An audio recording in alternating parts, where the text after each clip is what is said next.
you born? I was born in Hull, Massachusetts. Oh, and did you grow up there as well? Yeah, my entire life. Entire life. And who were you raised by?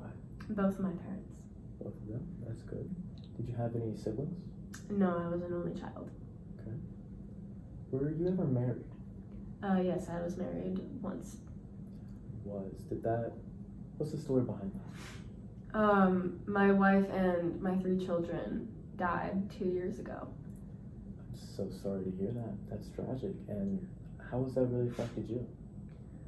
It has led me into somewhat of a spiral, if I'm being honest. Was that present before your wife's death, or was that ongoing through the marriage as well?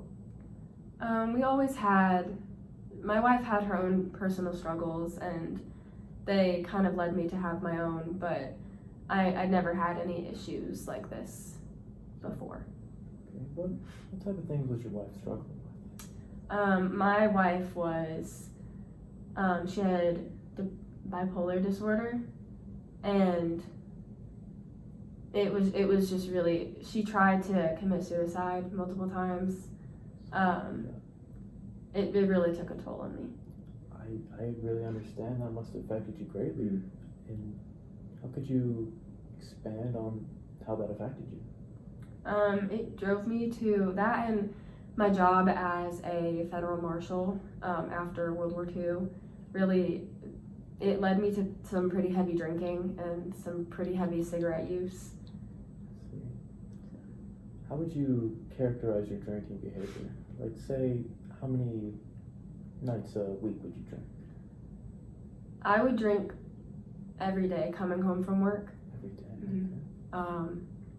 But I'm not really sure I'd consider it a problem. Just I know it was heavy.